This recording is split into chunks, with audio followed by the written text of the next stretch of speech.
Good morning. It is a few minutes after 10:30 a.m. here in the Ultimate Baby Sleep Group. And for those of you who are new, to let you know, every Monday we post a certain question thread with a theme. Sometimes it's newborns, sometimes it's night wake-ups, sometimes it's sleep dependencies, cat naps, early rising. We've had it all. This week is summer, getting onto a summer sleep routine, and it's kind of been the theme that's been going on my Facebook page, and I've been getting a lot of questions about it. I myself have even, had a little bit of a run-ins with it, not going so smoothly. You all saw my picture I posted yesterday with my 2-year-old. It is a true story, okay? Getting into the summer groove is not always the smoothest of transitions. So I'm here today to talk you through that and help you. But I'm first going to just show you, I'm so excited. My office down here is finally completely finished and decorated. I'm going to show this to you. Okay, so here's the door. I'm just showing you guys because I'm really excited. That's my exercise room next door. And you walk in, this is my whiteboard where I'm busy doing things. I still have to put things in here.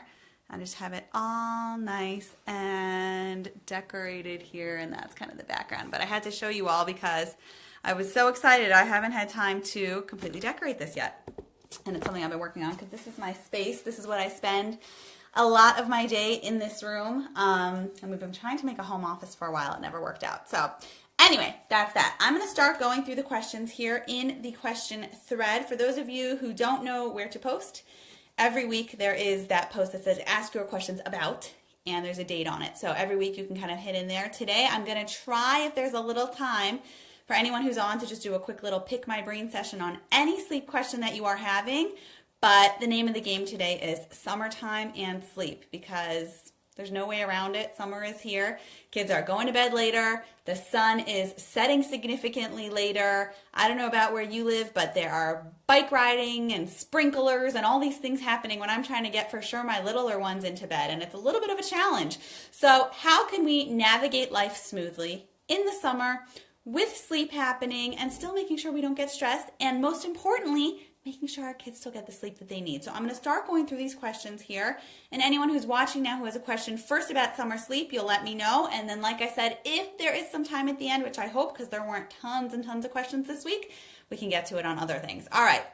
So Amanda asked, is there a way to shift wake up, nap, and bedtime all to a later time? Because daytime activities and evening events, we're constantly throwing our daughter off schedule. She wakes up early, 6:30, naps early around 12:30, and bedtime is around 7:30. Is it possible to move it, get her on a 9 to 9 schedule? I would be the happiest mom ever.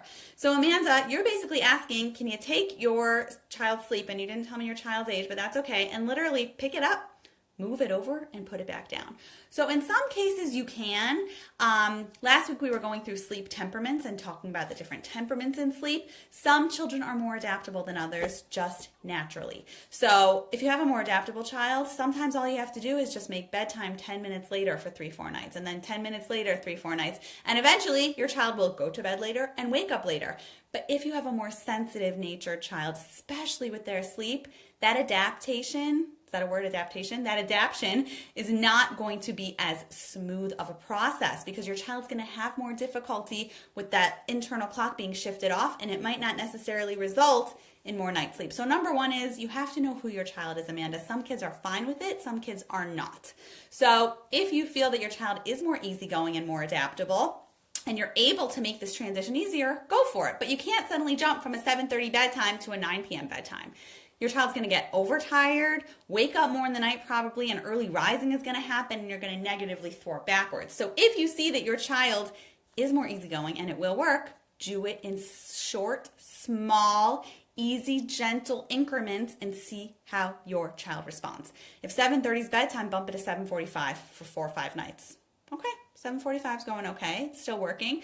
When you're doing 7:45, wake up is still going to be 6, because I want you to know, anytime we are readjusting an internal clock with kids really under 7, it can take 4 to 7 weeks to readjust their internal clock. So even with an easygoing child, you have to really want this, because you might get them on the new schedule by the time summer's already over. And I'm just giving you all the information so you can make an informed decision of what you feel is best.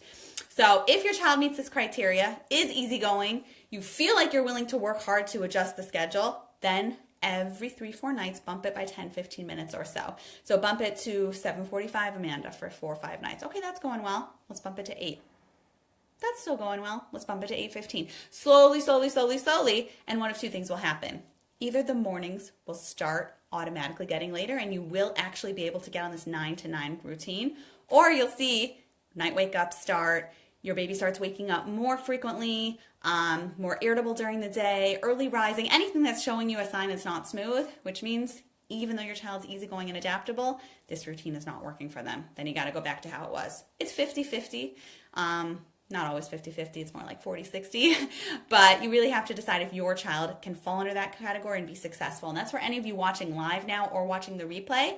You have to know that what's going to work for someone else is not necessarily going to work for you. So you have to first decide if this is really critical for you or if it's just a convenience, because yeah, it might be a really smooth process, but your child also might not adapt so easily. So you have to make sure that this is a real need or there's a very strong desire to uproot things with your child to make it work, okay?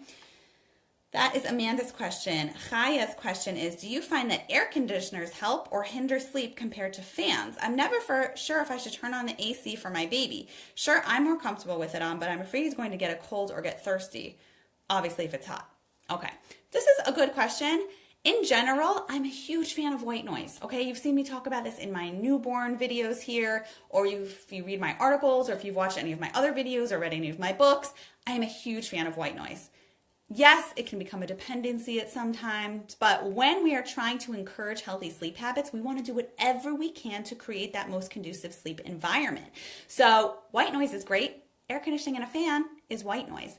Keep in mind that, I don't know how old your baby is, Chaya, but a baby needs to be physically comfortable temperature-wise, just like you and I do, okay? Obviously, some adults are more sensitive and less sensitive, just like babies, but if your child is hot, covered in sweat, they're not going to be comfortable. If your child's cold, they're also not going to be comfortable. So you have to find a middle ground.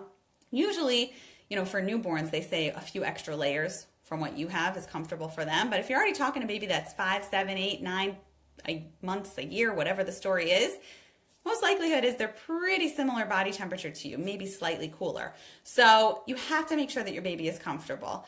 But if your baby is sensitive to air being blown on them, you don't have to put their crib right up against the air conditioner. You don't have to put their crib right up against the fan. You don't need to have the air directly blowing on their face if you're nervous a potential cold is going to develop, but you can have it in the opposite corner of the room or having it flow on them somehow. There's a happy medium. Not everything in life, most things in life actually, are not black and white. So if you feel that it is hot and you do need an air conditioner to help your child sleep, you got to do whatever you can to help your baby be physically comfortable to sleep well.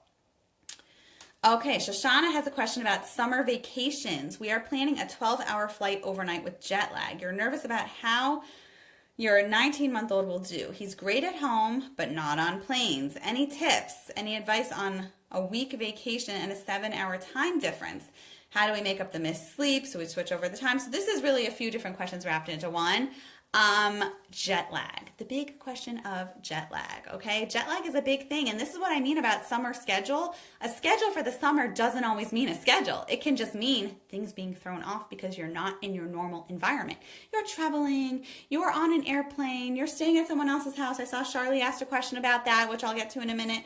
There's so many different things happening in the summer because we're not in our normal sphere and we want to party.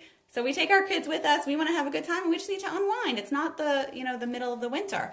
So not all children do well on airplanes. And in fact, most children don't do well on airplanes. They're in a small, confined area where they can't run around, they can't jump, they can't play, they can't do all these different things. So most kids do not always adapt so easily to airplanes. So the tip for when you're on the airplane is just cope, right? For a 19-month-old, that's a really hard age because they're still a lap kid even.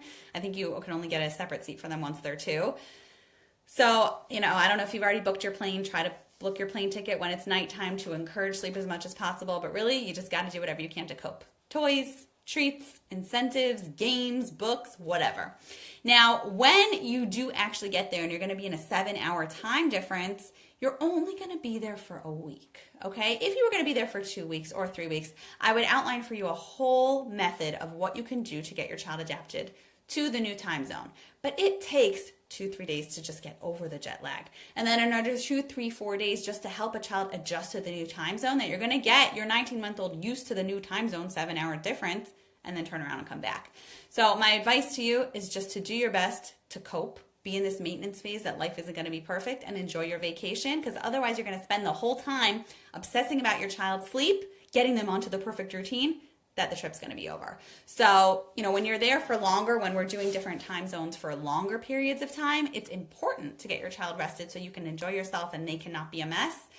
Just do whatever you can to cope. And basically, I don't know if you're going to be 7 hours early or 7 hours later, but what you can do is after the initial few days, to have a little bit of consistency set up, you can wake your child up in the morning, 10 a.m., 9 a.m., and just start your day off then and do your best. And every day, at least initiate that morning wake-up process to facilitate a little bit of consistency. Okay, I hope that helps. Charlie, my dear, how are you? Okay, how many nights can you put them to bed late because you're out enjoying the summer before you totally screw up their schedules? I swear if I keep my kids up late 2 nights in a row, we pay for it the next week.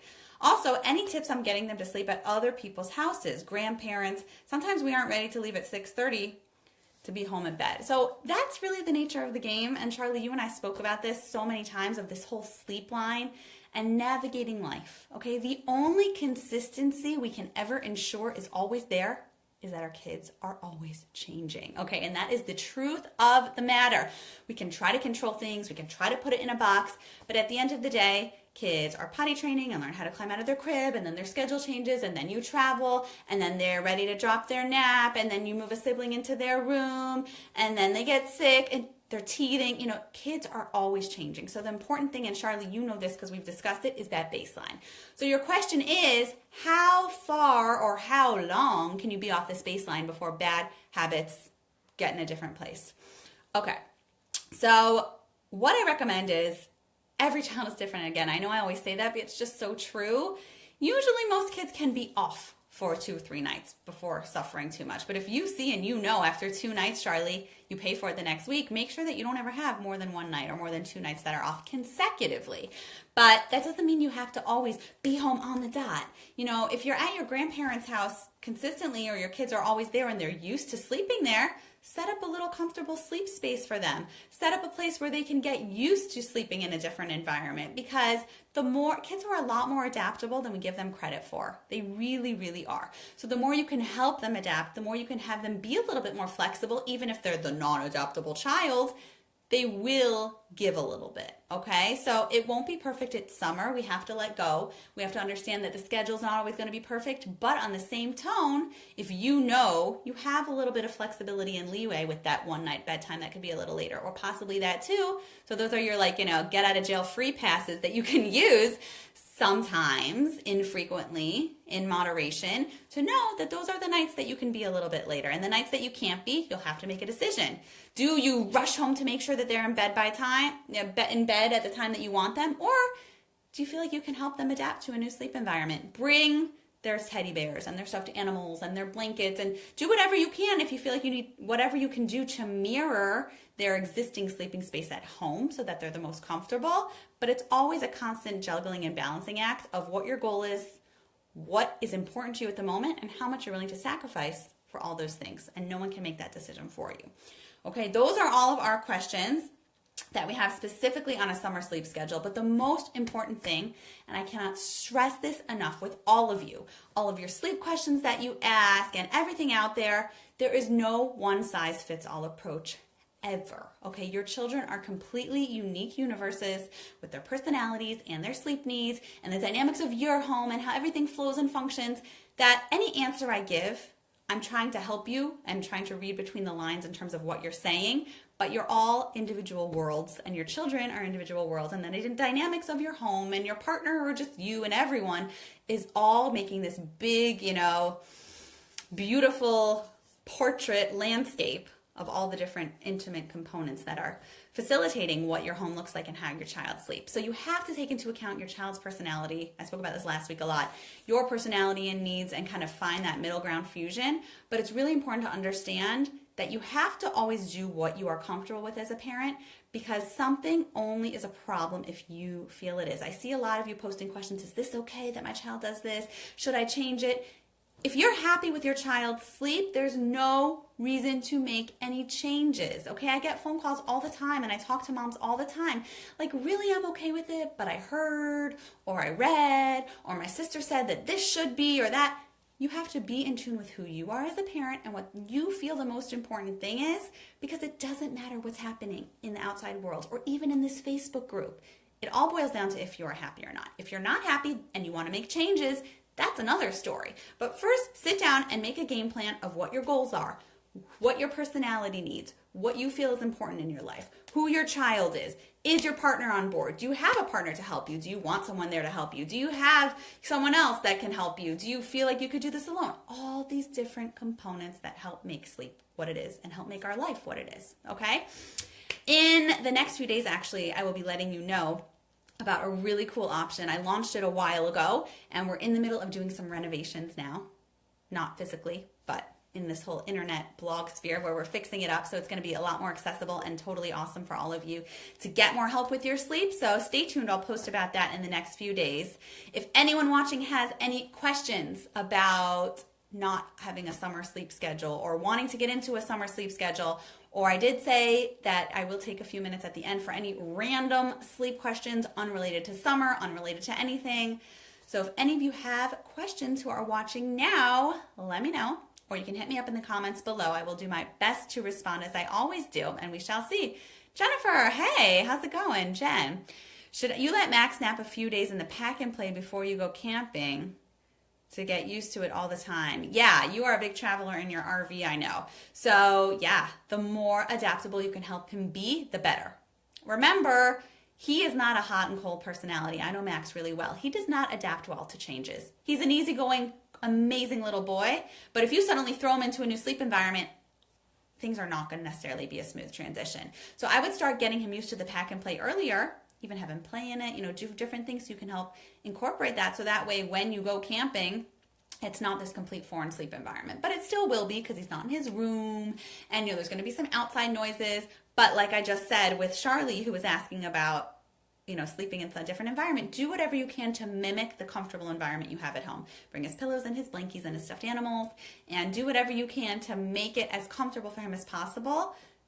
None of us sleep well when we're in a new place, right? I don't sleep well when I go away, when I'm in a hotel, when I'm doing anything else, because I'm used to my bed. Even if I bring my pillow and my this and my that, we have to be respectful of that and know that our children won't naturally sleep in the same environment as well as they would at home. But you can, put forth the effort to help make the sleep environment as comfortable as possible. Does that make sense, Jen? I hope that helps you. Okay, does anyone else have any questions about anything else? Sleep related, summer related, schedule related. I gotta hop out soon. I'm actually having a chat with someone who's actually in this group. I don't know if you're watching now, but I'll talk to you soon. And that's that, okay? So any questions that arise in the next week, this whole week's theme is getting onto a summer sleep routine, getting onto a summer sleep schedule, getting bedtime in gear, staying up late, traveling, all these summer things that happen. I'll hop in here and I will answer a few more of your questions. I'll put some posts in. You are welcome, Charlie. And like I said, stay tuned for something exciting that I'm going to be letting you know about, well, the suspense builds, in the next few days, so that way you can check that out and get some sleep. All right, have a great week. Have a great Wednesday. Have an amazing start to your summer. Take care.